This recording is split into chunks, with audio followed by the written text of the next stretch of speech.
Olá, estamos aqui diretamente do CTPI, Congresso Ressurgência em Campinas, São Paulo. TronoCast móvel aí, Drogo. Trocando o estúdio itinerante, saindo do estúdio lá do TronoCast e vindo aqui para Campinas, nessa grande conferência super respeitada no país, com muitos pastores, líderes de igreja, implantadores, o povo aí que trabalha para o reino de Deus, fazendo esse reino crescer. Hoje estamos aqui com Drogo na mesa, nosso pastor, pequeno Drogo. Dá um oi aí, Drogo. Boa tarde, galera. Sensacional, que emoção, né? TronoCast móvel, adorei essa hashtag aí. É muito bom estar aqui no CTPI, que clima incrível, os congressos que eu venho há tanto tempo e esse ano com esse desafio novo de acompanhar vocês para trazer o TronoCast lá de Floripa para cá, tá vindo aqui como parceria no CTPI e entrevistando pessoas incríveis como... Nossa amiga Bruna. Oi. Bruna, seja muito bem-vinda aqui. Bruna, pastora do Hub de Sorocaba, é isso, Bruna? Isso, obrigada, gente, pelo convite. Inaugurando aqui a mesa de hoje. É uma honra tê-la aqui com a gente inaugurando. Estou muito feliz com vocês aqui. Também venho há muitos anos aqui no Congresso. Primeiro ano que eu não trabalho aqui, mas é muito bom rever as pessoas, rever os amigos, servir de alguma maneira. E que bom que a gente vai bater esse papo.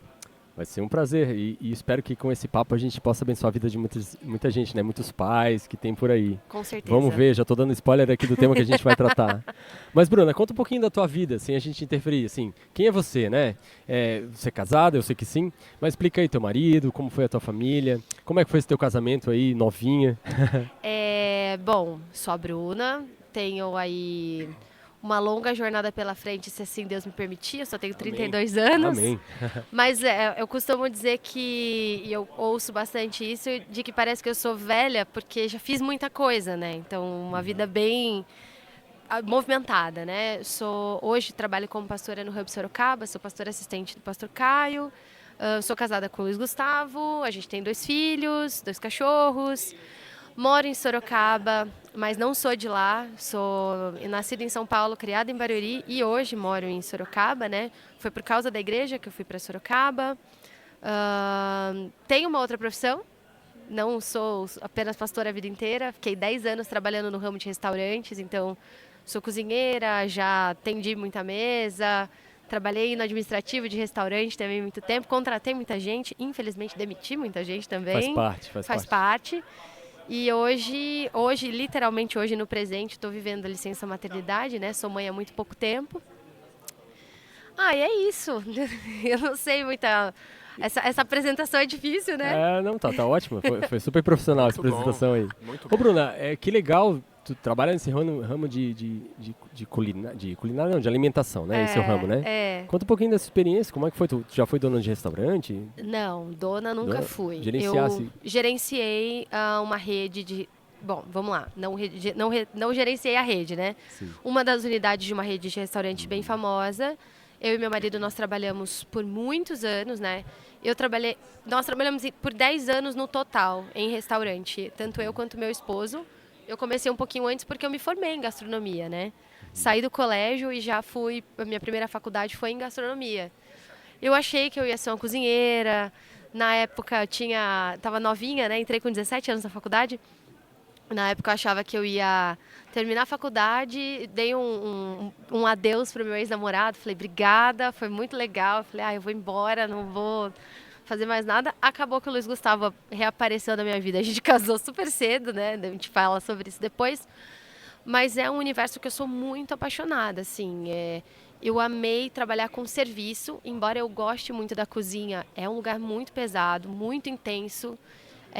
Quem já trabalhou com cozinha sabe que bicho pega mesmo, assim. São muitas horas em pé, é muito quente e muito frio ao mesmo tempo. Mas eu me apaixonei pelo serviço mesmo. Então, quando eu comecei a atender mesa, né, fui garçonete por muito tempo e depois gerenciei e tudo mais, a experiência de troca com as pessoas, de ser sempre diferente, de conhecer gente diferente e trabalhar com a alegria das pessoas, porque normalmente quem vai para um restaurante daquele nível tá indo para comemorar, ou tá indo para ver as pessoas que gostam. Então, normalmente eram dias muito bons, mas assim, É claro que tinha seus dissabores ali, né? Trabalhar em restaurante realmente foi uma experiência muito, muito, muito boa. Tem algumas pessoas inconvenientes, né? Ah, mas é que também, Acontece tudo quanto é lugar. embora as pessoas estejam felizes, elas estão com fome. E, Então- às vezes tomadas de álcool um pouquinho, né? Aí complica sim, também. sim. Mas aí também facilita de ganhar uns 10%. Isso também, às vezes vai 20. Que bom. Tá, mas como é que foi esse encontro com o Luiz Gustavo, né? Luiz Isso. Gustavo e esse casamento aí. Quantos anos tu tinha quando casou? Eu tinha 20 anos. Realmente é bem novinho. Bem né? nova, né? Hoje eu vejo a molecada de 20 anos, eu entro em desespero, que eu falo, não casa, gente, porque... Brincadeira, eu falo casa se vocês tiverem muita certeza. É que assim, eu conheço o Gustavo desde os meus 8 anos. Eu conheço o Gustavo há muito tempo. E depois a gente se reencontrou na adolescência, eu tinha 12 para 13 anos. E o Gu foi meu melhor amigo por um bom tempo, assim, aquele núcleozinho da adolescência, assim, dos 13 aos 16, 17 anos ali. E o Gustavo fazia parte desse núcleo, ele era um dos meus melhores amigos.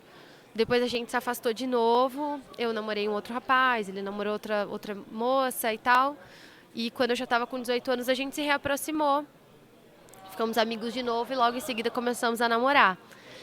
Eu acho que eu sou uma pessoa muito decidida, ou era, hoje em dia eu não sei mais. Eu acho que eu sou muito frouxa perto da adolescente, criança que eu fui, assim, sabe? Eu era muito adulta, muito responsável, queria trabalhar. Falei, queria terminar a faculdade e já ir embora. Embora para Paris, então. Exato. Assim, lavar louça no exterior, mas que ganhasse em euro, assim, sabe? Sim. Já tava com os planos todos prontos, assim. E aí, quando a gente começou a namorar, eu falei, olha, eu não tenho tempo. Se for só pra gente trocar uns beijos e passar estresse, obrigada, gosto muito de você, a gente mantém nossa amizade e tá tudo bem. Eu acho que ele ficou meio em choque e falou, não, a gente vai casar. E aí, 1 ano e meio depois, a gente casou. Ou Sim. seja, você pediu ele em casamento. Basicamente. Com a corda no pescoço. Basicamente, Casando ou pula fora, tá, é. entendi. Ô, Drogo, já pensou? Cara, é mulher decidida, né? Sensacional. E como que foi nessa sociedade, Bruna? Porque, poxa, casar com 20 anos, né? A gente olha aí hoje, essa geração, a galerinha de 20 anos, a sociedade parece que tenta trazer uma ideia, né? Os jovens tentam acreditar na ideia de que é melhor esperar terminar a faculdade, arrumar um emprego, ter dinheiro para casar, Tá. né? Vou contar a minha experiência. Eu tinha encerrado a faculdade, né? Eu terminei a faculdade, nós casamos logo no ano seguinte. A verdade é que eu era pobre, né? Então, assim, esperar ter dinheiro quando você não nasceu herdeiro é muito difícil, né? Eu acredito que hoje, já foram outras gerações, né, depois da nossa, é muito rápida essa troca. O lance é mais o medo do compromisso. As pessoas não têm o ímpeto de encarar as suas decisões como um compromisso. Elas dão um passo para frente, dando 3 para trás. Do tipo, e se a gente for morar junto primeiro para a gente ver como é que é e depois a gente casa? Isso para mim não é amor e nem responsabilidade e muito menos estar próximo daquilo que é a nossa fé que a gente vive. Então eu tinha muita certeza que eu amava o Gustavo e que, bom, eu já trabalhava há muito tempo, né? Sempre trabalhei, venho de uma família de pessoas que começam a trabalhar muito cedo. Então, já pago as minhas contas, já tenho responsabilidade, amo essa pessoa. A gente pode se sustentar? Vamos.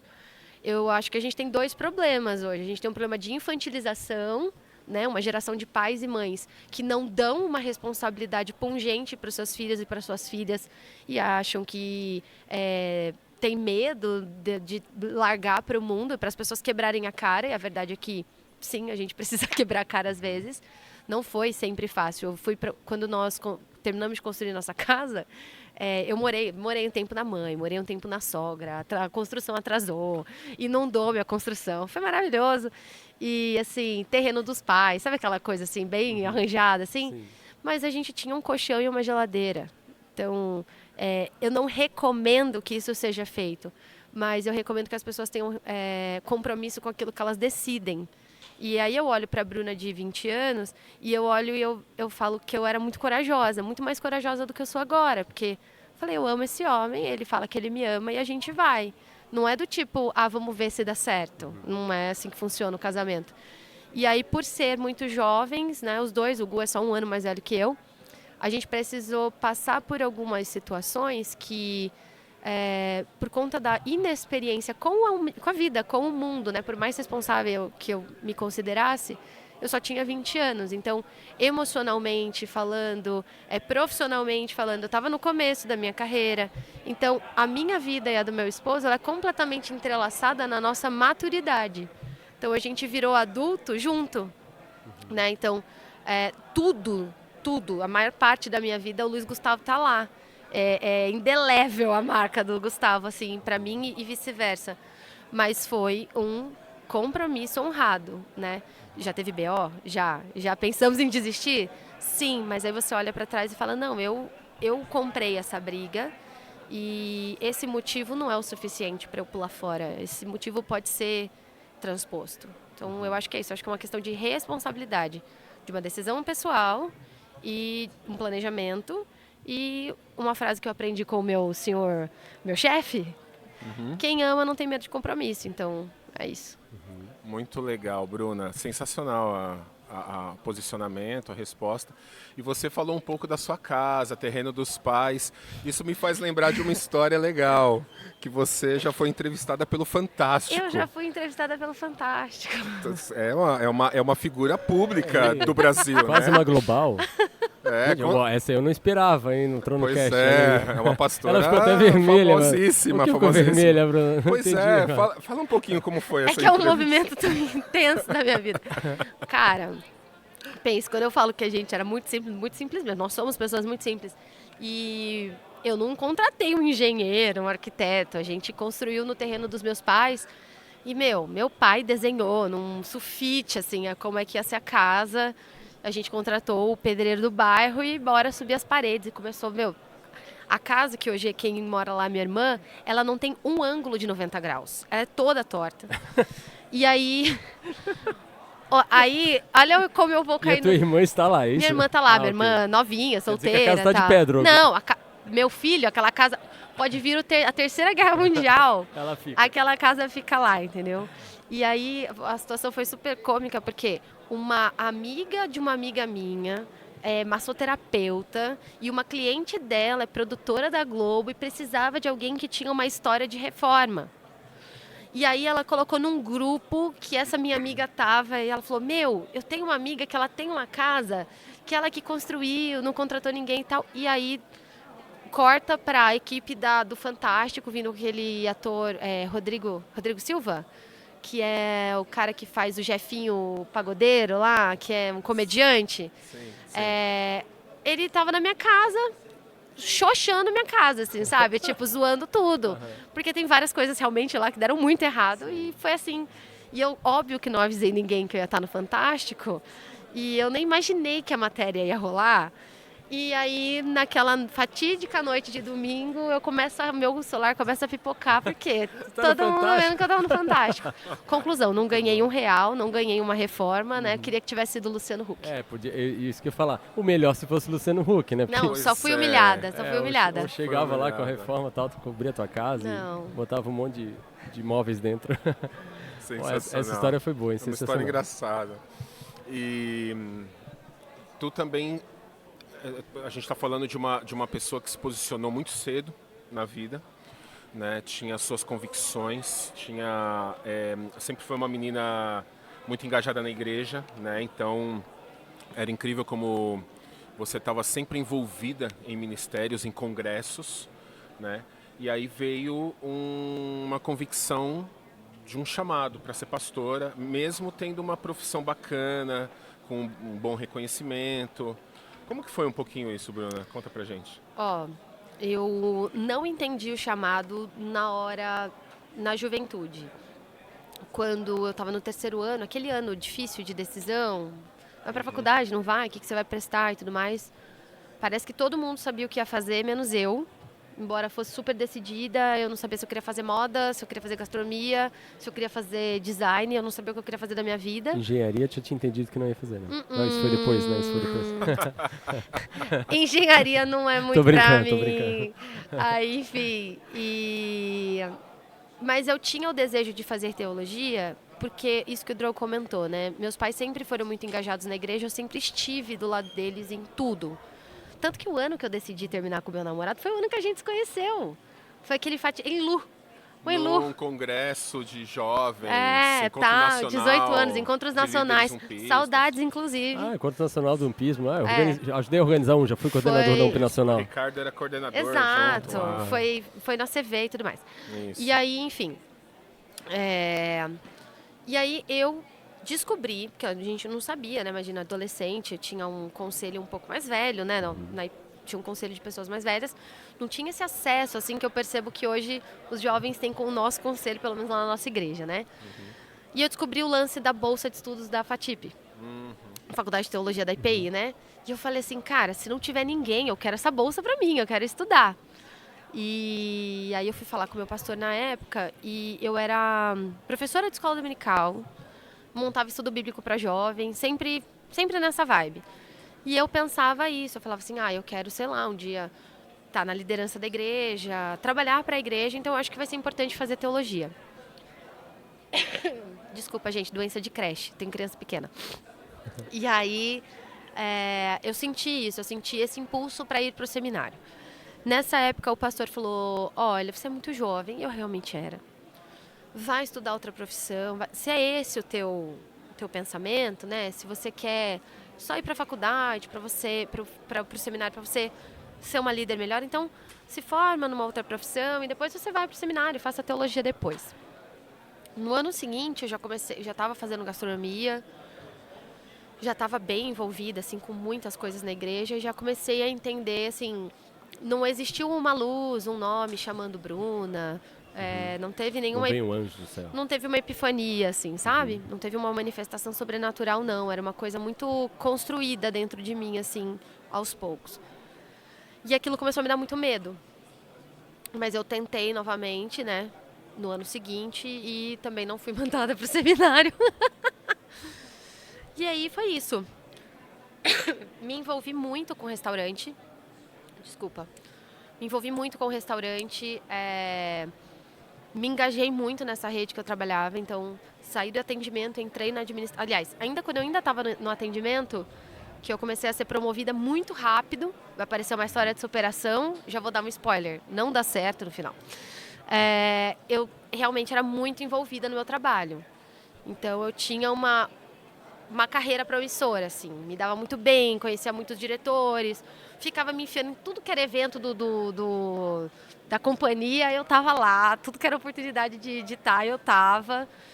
Mas aí chegou uma hora que começou a me incomodar muito. E eu falava assim, cara, eu tenho que ir, agora não vai dar mais para enrolar, eu tenho que ir. E eu trampava, 12, 13 horas por dia, tinha uma folga por semana. Trabalhava almoço, jantar, fechava às vezes o restaurante, saía de lá 3, 4 horas da manhã. Conciliar uma faculdade nisso, que é uma faculdade que só tem um período, que é só à noite, era inviável. Aí foi quando eu comecei a adoeci muito no meu trabalho. Sofri vamos dizer assim, uma perseguição. Pode ser? Pode ser, sofri uma perseguição. Sim. Tinha outras pessoas querendo o teu cargo? Não, pior que não era isso. Eu tive um gestor muito difícil. Eu era a única mulher da equipe. Então tu sofreu preconceito. E aí ele era mais velho e ele era bem incompetente, era bem difícil, ele dependia muito da gente. Nós éramos uma equipe mais jovem que ele. Eu acho que ele começou a perceber essa dependência e eu comecei a adoecer e eu comecei a pedir transferência para uma outra frente de trabalho, para outro setor. Assim, sair de uma loja de atendimento, de restaurante e ir para uma área mais administrativa para eu poder conciliar com a faculdade. E aí ele começou a colocar palavras na minha boca, assim, para um outro gestor, enfim. Conclusão, pedi as contas. Falei que não ia dar certo. E aí foi uma fase que eu tava na minha fé muito abalada, porque por que não dá certo, né? Por que eu não posso ir trabalhar lá? Eu sei fazer isso que essa outra área faz. Me disseram que eu poderia pedir essa transferência se eu quisesse estudar quando eu vim para cá.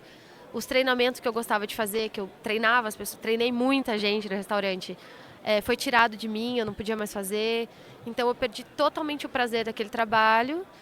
E 2 anos depois eu estava na faculdade de teologia. eu não vou dizer que foi a minha vitória teve sabor de mel, mas foi interessante que um ano depois desse período, eu tinha pedido as contas, uma pessoa que também é da mesma rede me ligou e falou assim, o que você está fazendo agora? Um grande amigo meu, à noite. O que você está fazendo agora? E eu já tinha pipocado em 3 empregos. Falei, tô em casa, tô jantando. Ele, tô precisando de uma administrativa aqui pro meu restaurante, tô sem ADM. Você não quer ser administrativa da minha loja? Falei, nossa, maravilha, né? Porque é horário comercial, é pertinho, ali era na Frei Caneca, a faculdade é no Anhangabaú, é do lado. Falei, acho que dá. Ele, então tá bom, tô aqui no portão, tô com a ficha pra você preencher. Ele já tinha certeza. E você fazer o admissional amanhã. Eu falei, yes, eu tenho emprego de novo. Foi isso. E aí, nesse período que o Senhor amadureceu no meu coração, assim, muita coisa aconteceu nesse interim, na parte de depressão, de querer desistir, de achar que eu não sabia fazer nada e tudo mais, e em vista de que eu tinha um emprego promissor, que eu ganhava relativamente bem, que eu tinha uma promessa de crescimento, e no final das contas, no último ano da faculdade, eu pedi as contas de novo e fui viver só de igreja.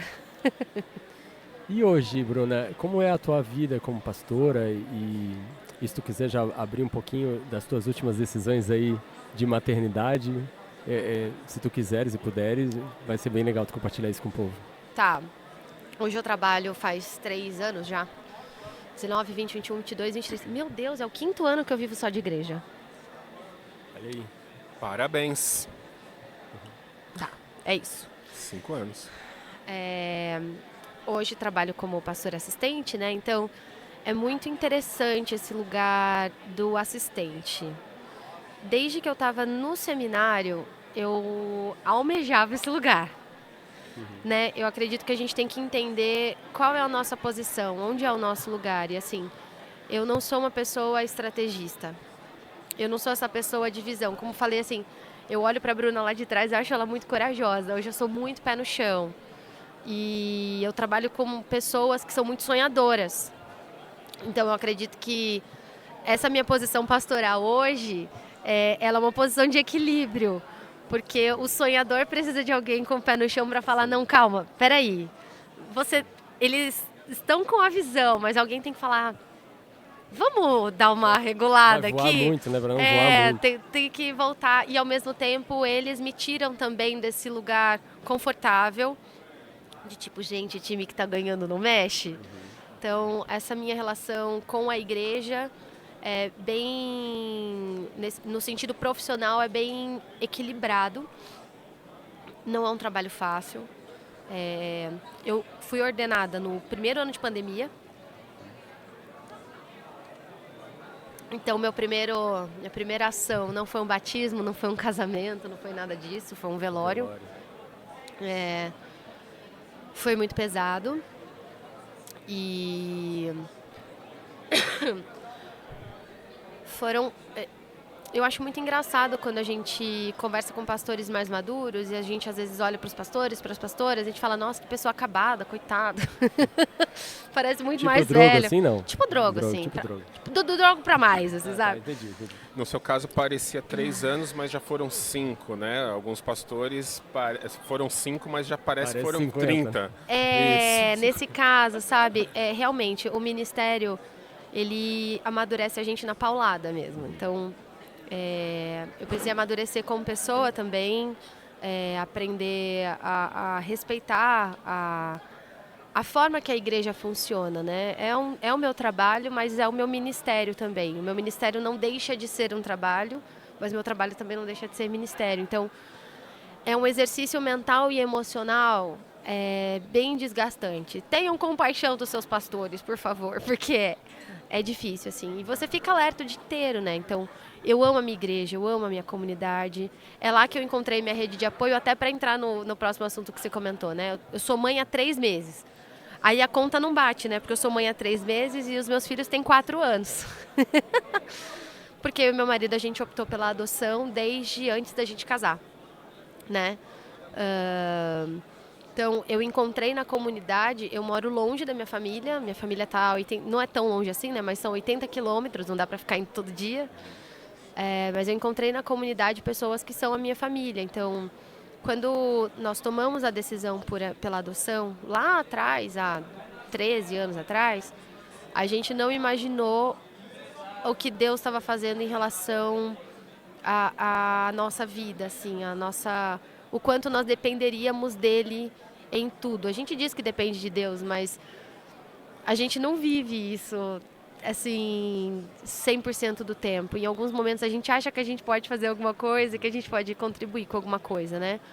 Quando eu fui contratada pela igreja, eu morava em Barueri, eu falava, gente, eu não vou vir morar nessa cidade por nada nessa vida, eu detesto Sorocaba, essa cidade é quente, eu não gosto daqui, inclusive eu sofro bullying, porque eles ficam dizendo que eu sou da capital, porque eu falo que Sorocaba é interior e aí tudo mais, e é uma grande verdade. Quantos mil habitantes tem? Um monte, é uma cidade enorme, 800 mil habitantes, é uma cidade gigante. Eu sou da capital, de Florianópolis, mas Florianópolis tem o quê? 500 mil habitantes? Exato, não. Sorocaba dá quase 2. Imagina. Uma cidade enorme, uma cidade com uma estrutura incrível, né? Mas quando eu me mudei para Sorocaba foi por conta da igreja, foi por conta do momento que a pandemia estava exigindo da gente de cuidado. Uma nova fase para todo mundo, no Ministério de todo mundo, e eu me mudei. E eu nunca me conformava com aquilo. Eu falava, meu, o que eu estou fazendo nessa cidade? O que eu estou fazendo aqui? E eu me mudei sozinha, meu marido teve que ficar em Barueri, porque o trabalho dele era lá. Não dava financeiramente para a gente ficar os dois em Sorocaba. Então, por 6 meses eu morei em Sorocaba e o Gustavo em Barueri. São aí esses 80 quilômetros, a gente se via a cada 10 dias. Enfim, e aí a gente decidiu dar entrada nos papéis e levou 2 anos, né, para sair a habilitação. É um processo que demora mesmo, tem que demorar, é um processo seguro que demora. E as minhas crianças são de Sorocaba, as minhas crianças nasceram em Sorocaba. As minhas crianças nasceram no ano que eu terminei a faculdade, né? Que eu queria desistir de tudo, que eu não queria terminar a faculdade, que eu entrei em burnout, que eu comecei a me tratar que eu fui atrás de ajuda e tudo mais. E hoje eu entendo por que eu estou em Sorocaba. Porque o Senhor queria que eu encontrasse com eles, né? E é muito louco, porque quando a gente entrou com os papéis, todo mundo sonha, assim, né? Todo mundo não digo, né? Mas a maioria das pessoas que sonham em ter filhos sonha com o bebê e sonha com aquela, né? Tanto que se você for olhar para os números, eu não tenho claros dados aqui atuais, mas 90% das pessoas que estão para adoção querem crianças até 2 anos. O número de crianças para adoção é muito maior do que o número de pais para adotar. Porém, por que essa fila não bate, né? Por que não zera a fila de pais para adotar? Porque eles querem filhos, por bebês, causa da idade. Exigências, isso, né? Muitas bebês, exigências. loiros de olhos azuis. Enfim. Exato. A gente costuma chamar isso nos grupos de apoio de criança perfeita, né? As pessoas querem crianças perfeitas. Então a gente tem uma fila enorme, tem muito mais gente querendo adotar do que criança apta para ser adotado. A gente tem muito mais crianças institucionalizadas que não estão aptas para adoção. A gente precisa entender isso também. Sim. Nem toda criança que está institucionalizada ela está apta para adoção. E a gente tem só um pouquinho, Bruno. Num episódio nosso do podcast, nós entrevistamos uma diretora de uma Casa Lar, né? A Sheila, e ela explicou isso pra gente.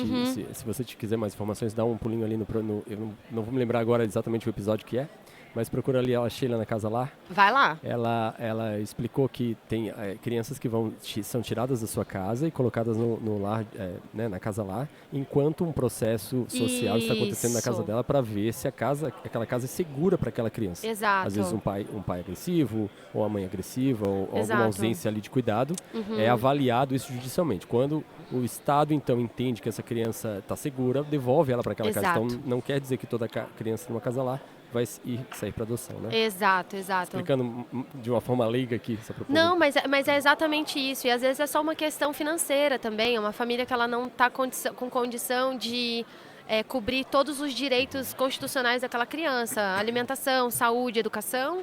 O Estado intervém para ajudar aquela família e depois a criança volta. Esse seria o ideal, né? Mas infelizmente a gente sabe que não funciona assim. Bom, mas nós entramos no processo quando o Gustavo definitivamente se mudou para Sorocaba. A gente falou, vamos ficar aqui, vamos ficar aqui. A igreja falou, você vai ficar aqui, que tem isso também na vida do pastor. Além de todas as coisas, ainda você tem essa insegurança, né, essa instabilidade. Não estou dizendo que a minha igreja cause isso, mas o sistema funciona dessa maneira. A gente sabe que o sistema é esse. Todo ano, os conselhos das igrejas fazem essa avaliação, né? E aí nós decidimos ficar lá e nós entramos. E nós estávamos já tentando engravidar, porque não era uma questão... não era uma questão de um ou outro. A adoção era o plano A, a gestação era o plano A linha, né? Ou o plano B. E nós já estávamos tentando ali, a gestação já fazia mais de um ano, já fazia 1 ano e meio, por aí. E a gestação não vinha, começaram as investigações e tudo mais. Ah, pegou Covid, não pegou... Ah, tem algum problema, não tem e tal. E nisso a gente queria realmente ter feito a gestação antes da adoção, era o plano. Como falei desde o início, a gente acha que a gente está no controle de alguma coisa. E não foi rolando, eu falei, Gustavo, cansei. Vamos entrar no processo, o processo demora, se rolar, rolou, se não rolar, não rolou. Mas a adoção é certa, então vamos. Assim como no casamento, né? Você vai casar comigo ou não vai?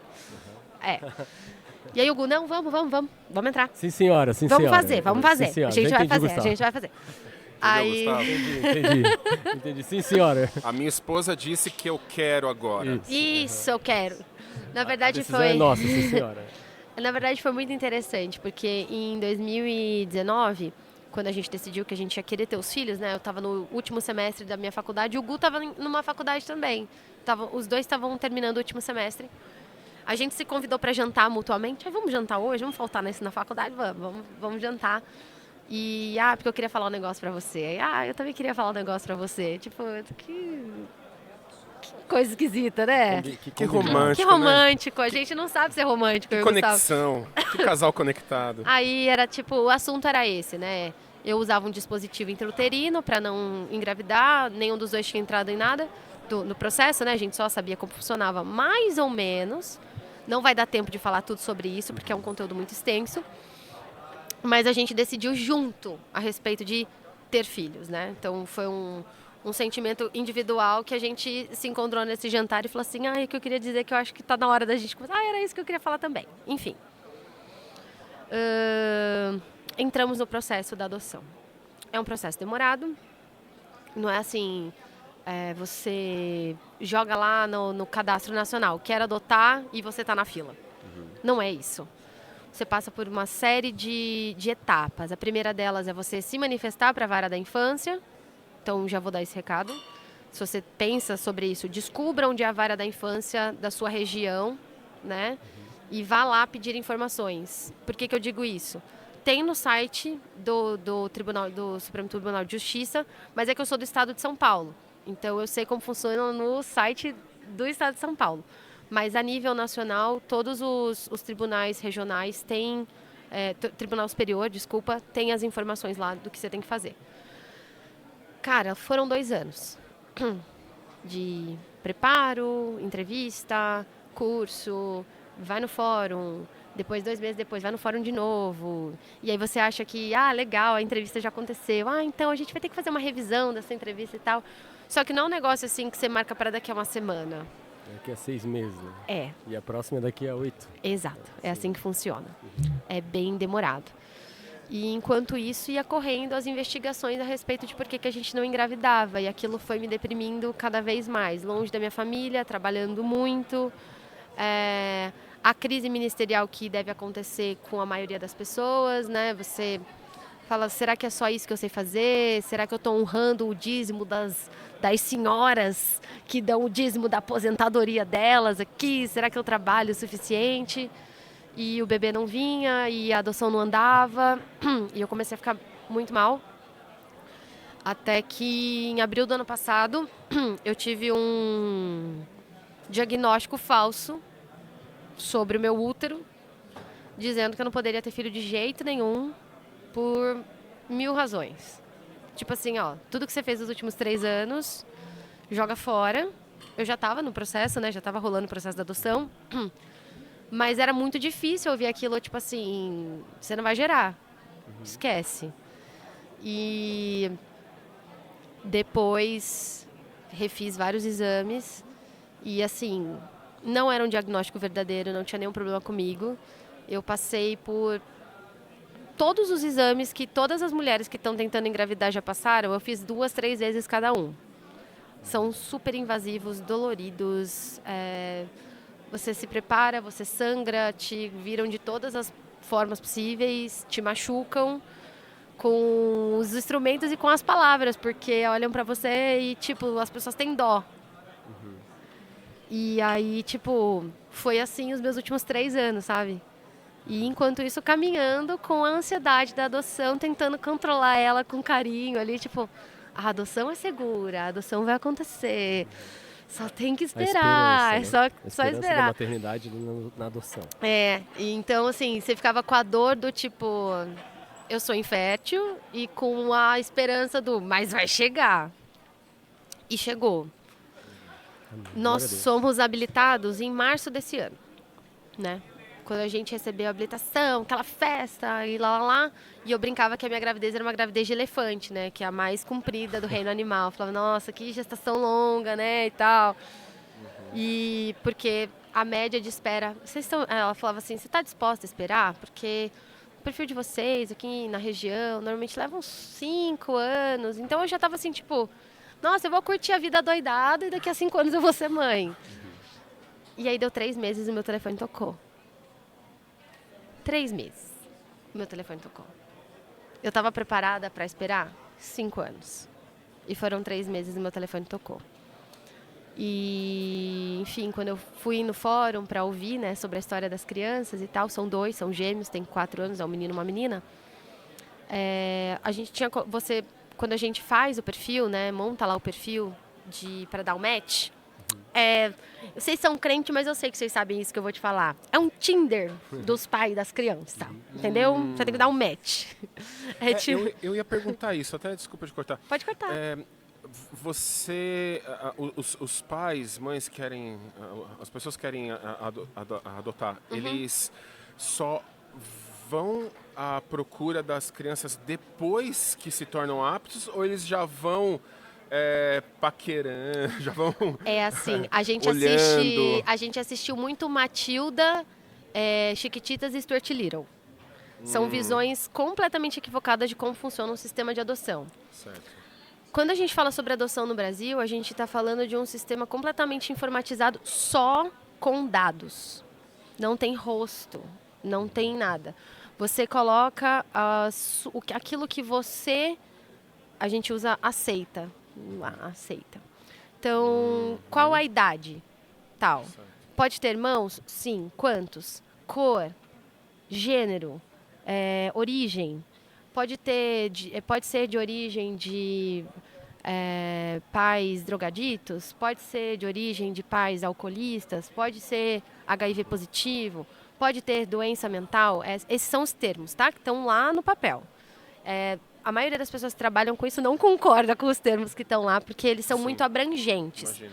E aí, nessas entrevistas que a gente faz, você vai lapidando essas informações. As assistentes sociais e psicólogas, estou falando no feminino, porque 99% das pessoas que trabalham com isso são mulheres, elas vão lapidando essas informações. Então, tem lá, você aceita alguma doença tratável? Eu coloquei que sim.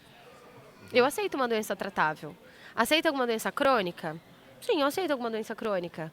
Aí, nessa conversa, você consegue entender o que são doenças tratáveis, quais são doenças. Por exemplo, uma doença tratável que a gente convive com várias pessoas é a diabetes. Ela é uma doença que é crônica, você não tem cura, ela é tratável, você toma medicação, mas ela não atrapalha a sua vida, vamos dizer assim, né? Com medicação, tu vai ter uma vida relativamente comum. Até o HIV positivo, com a medicação, a pessoa vai ter uma vida de qualidade, uma vida normal. Mas você vai até os seus limites. E a gente, como crente, a gente acha que a gente aceita tudo, que a gente não tem limites, e o amor de Deus é ilimitado, então a gente tem... Não tem, é tudo mentira. A gente não é essa Coca-Cola toda, não. E aí, quando você começa a ver os seus limites, aquilo começa a bater. Enfim, meu telefone tocou. Eu senti no meu coração que tinha alguma coisa a ver com o nosso perfil, que o nosso perfil era bem abrangente. Top tudo. quase tudo. Algumas coisas a gente sabia que a gente não tinha condição de arcar, né? E eu ficava assim, ai, que será que é, né? Assim, fiquei realmente bem apreensiva. E aí a gente descobriu que uma das nossas crianças tinha fenda palatina, que antigamente era chamado de lábio leporino. Isso. O meu menino teve essa complicação na formação. E uma frase que foi muito interessante da assistente social, assim, eu tava em desespero, gente. Fazia 3 meses. É como se você descobrisse que a sua esposa tá grávida e 3 meses ela já vai ter parisse. 2. Gêmeos. Gêmeos. E aí... Beleza. E aí, quando ela falou assim... Quando eu olhei pra ela, né, pra assistente social, eu falei, olha, eu tenho certeza... Você me ligou... Pra mim mesmo que você queria ter ligado? Ela é... Eu falei, mas é porque não faz nenhum sentido. Porque pela idade das crianças e pelo quadro de saúde deles, que é impecável. Meu filho tem lábio leporino, já tá operado, tá tudo certinho. Tipo, ele não tem nem nada. Tem gente que olha pra ele, vê foto e tal, e não vê nem a cicatriz, porque tá excelente o negócio. Eu olhei pra ela e falei assim, viu, é que eu só tô habilitada há 3 meses. É pra mim mesmo que você quis ligar? Ela falou, eles acabaram de ser, porque as crianças precisam ser habilitadas também, né? Eles acabaram de ser habilitados, eu joguei o código deles no cadastro, o nome de vocês foi o único que apareceu. Uau. O meu número no nacional era 9.400 e sei lá quanto. Então, assim, tem 10 mil pretendentes no Brasil. E ela olhou pra minha cara e falou assim, vocês foram os únicos que apareceram. Até me arrepiei agora. Uau, Quando a cara. vontade de Deus, não tem estatística que te tire, hein? Glória a Deus. Não, e todas as situações, né? Só É, o uma nome de criança foi vocês escolhida. apareceu, as crianças nasceram em Sorocaba. Maravilhoso. O lar que as Lar crianças... cristão para essas crianças, eu já estava separando isso para elas. O lar que as crianças estavam institucionalizadas ficava a 2 minutos do meu trabalho. Então, assim, eu não sei quantas vezes eu passei na frente lá daquele lar. Eu não sei quantas vezes. É muito louco quando a gente está no antes, né? Eu ainda estou no durante, tá? Porque as crianças chegaram e aí vocês vão ter que me convidar outro dia para eu contar o BO que está agora. Mas essa construção do testemunho, estar dentro dele, estar imerso dele, te destrói. Eu ainda estou em reconstrução, eu ainda estou muito cansada. Porque eu saí disso, eu saí de diagnósticos terríveis, eu saí de ansiedades, eu sou uma depressiva em tratamento, então eu faço meu tratamento bonitinho, né, de tomo minha medicação, passo com o meu psicólogo, tenho a minha psiquiatra, tenho uma rede de apoio intensa, tenho bons relacionamentos, passo, assim, procuro aconselhamento e mesmo assim a gente sabe aquilo que a gente carrega lá dentro e o Senhor vê essas coisas. Muitas e muitas e muitas e muitas vezes, Marcos 4:36, eu acho que deve ser o versículo, muitas vezes eu olhei para o Senhor e falei assim, Senhor, eu vou morrer, o Senhor não se importa? Na travessia. Hoje, às vezes, eu ainda falo, mas aí eu já falo na birra. Mas eu sei quais foram os tamanhos das ondas e eu falei isso várias vezes para o Senhor. No ano passado, eu fiz uma oração muito sincera. Eu falei, Deus, eu preciso que o Senhor fale comigo hoje. E fui lá ler minha Bíblia, né? Que algumas pessoas não sabem, mas Deus ainda fala pela Bíblia. Fala bastante. E aí era aquele texto super... Ela é chamada de palavra de Deus, por não acaso, é à toa. não é por à acaso. toa. E aí, texto super famoso, Paulo falando, olha, Deus, não estou aguentando. E ele, olha, minha graça te basta. E eu fechei o meu olho e falei, Senhor, a sua graça não está bastando hoje. E aí eu ajoelhava, eu falava, Senhor, a sua graça não está bastando hoje. Hoje eu não sinto ela, eu não sinto. Eu me sinto seca, eu me sinto abandonada, eu me sinto completamente sozinha aqui. Eu sei que tem um monte de gente que me ama, que está ao meu redor. Eu sei que tem um monte de gente orando por mim. Eu sei que o Senhor está fazendo alguma coisa. Mas eu estou com ódio. Eu não quero mais isso, eu não quero mais essa vida, eu não quero mais querer os meus sonhos. Porque eu não sei se eles vão acontecer. E eu não sei nem se era para eu ter estes sonhos. E aí, quando eu me vi assim nessa, sabe, nesse o senhor não se importa? E aí você vê todas essas situações, todas essas respostas, do tipo, eu coloquei o nome de vocês lá, eu coloquei o nome das crianças e vocês eram os únicos do Brasil. E aí, às E vezes, agora, a graça do Senhor te bastou? a graça do senhor, ela, como diz o pessoal, ela veio em dobro, né? Pois é. Agora agradece com o cansaço da maternidade. Exatamente, assim. Quem é pai aí de pequeno sabe o que ela tá falando. Vocês sabem. E aí, pra eu encerrar, eu sei que eu falo bastante, no sentido de a gente acha que a gente vai chegar do outro lado da margem e já vai ser a Nova Jerusalém, né? Mas a gente tem sabe a 40 anos de história. deserto pra chegar lá. A gente sabe que a história que Jesus desce do barco e tem o gadareno lá, né? Pra ele dar um jeitinho e mais um monte de coisa. A gente ainda tá em Marcos 4, né? Ainda tem muito evangelho para acontecer. E as minhas crianças me ensinam sobre graça. Me ensinam sobre como eu recebo graça e me ensinam como eu tenho que demonstrar graça. Não é todos os dias que a gente consegue demonstrar graça, mas ela basta, ela é suficiente. E a gente precisa parar de romantizar a maternidade, tanto a gestação quanto a adoção, a parentalidade no geral, né? Ser pai, ser mãe é uma responsabilidade muito grande. E a gente vê na rede social e vê o testemunho, e eu dou o meu testemunho com muita clareza, dizendo eu estou exausta. O meu sonho está se realizando, eu sou mãe, ele se realiza, mas todos os dias eu preciso clamar por essa graça, né? E todos os dias eu preciso lembrar o quanto eu orei para que isso acontecesse e o tanto que outras pessoas oraram quando eu não conseguia. O quanto uma comunidade inteira foi o meu suporte quando eu não tinha a mínima força de cumprir minha agenda de pregação. Mas aí você está lá em cima estraçalhado e você prega, você fala, e você fala, Jesus, eu não tive força de ler direito, isso aqui é o pior texto que eu já escrevi na minha vida, porque eu não tenho para dar, mas o Senhor tem. Então, vai ser no estraçalho? Vai ser no estraçalho, mas o Senhor vai fazer. E o que eu tenho visto Deus fazer na minha comunidade, começando pela minha família, que é um milagre, tem sido intenso, tem sido revolucionário mesmo. Amém, Bruno, aqui, testemunho maravilhoso, né? Isso é uma inspiração, Drogo, para todo mundo, né? Tanto para aquele que já é pai, para aquele que não é.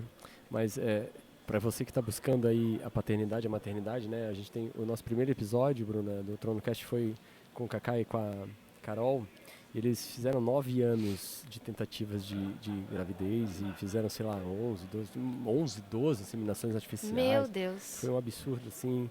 E, enfim, no final de tudo eles desistiram disso e foram sempre oraram, sempre buscaram a Deus, mas desistiram e falaram, Deus é um milagre, acabou, joelho no chão e aí, nessa hora Deus deu um milagre e a cerejinha, a gente brinca, o apelido dela é cerejinha, a coisa mais linda do mundo, tá lá, feliz Legal. E contente, né, um milagrezão assim de Deus, completamente infértil os dois. Sim. Ela tem vários problemas, né, enfim, a gente vê a mão de Deus nisso, né, cuidando da família, preservando ela e querendo que isso continue, né? O plano de Deus pra gente sem ser pai e mãe, ser família.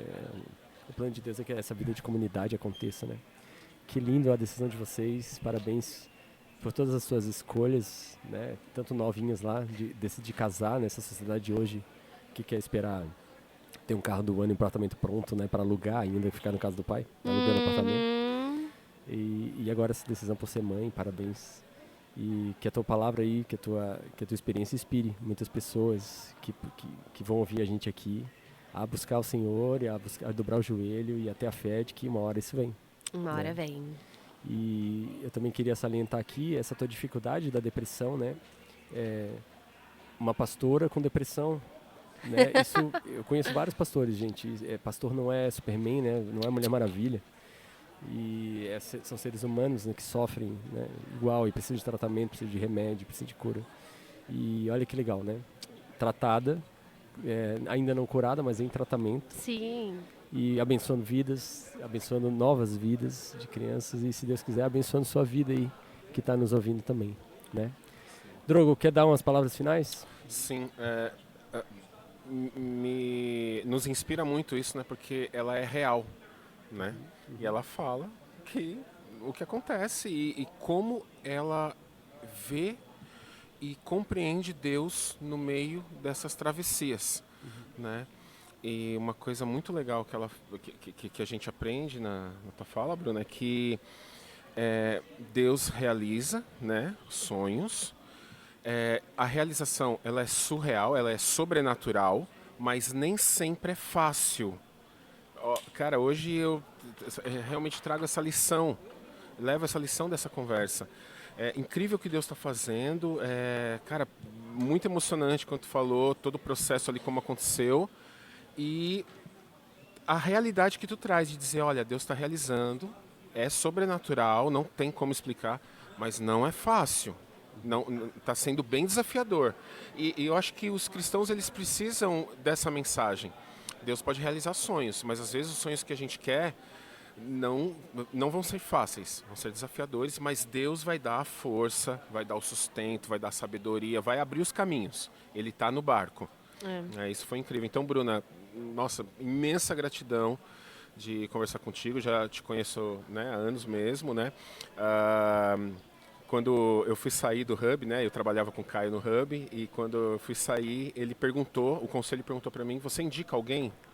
Aí eu disse, eu indico a Bruna, né, e aí foi legal.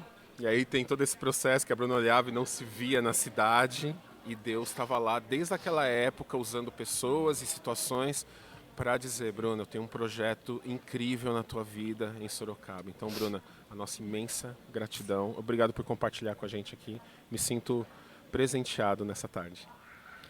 Bruna, aonde fica o Hub, se o povo de Sorocaba querer dar um pulinho lá para conversar com uma pastora super experiente em maternidade rápida, maternidade nova, né, nova mãe. E maternidade express, já sou PhD. Você quer ser mãe em 3 meses? Brincadeira. A gente está lá na Avenida São Paulo, 1536, bem no meinho da Avenida São Paulo. Esperando por vocês, todos os domingos em 3 horários. Estamos nas redes sociais também. Pode fazer jabá? Pode, manda brasa. @Hub Sorocaba. Hub escreve H-U-B. Hub Sorocaba. E a gente tá lá. E é isso. É isso. Muito obrigado, gente. Você que ouviu esse conteúdo, se gostou, se foi interessante, se isso falou no seu coração, se Jesus está aí te tocando, te cutucando, se mexa, sai da sua zona de conforto, ok? E se você foi tocado, compartilhe esse vídeo onde você está ouvindo isso para que outras pessoas também possam ser impactadas, ok? Muito obrigado pela tua atenção, um beijo para todos vocês e Deus te abençoe.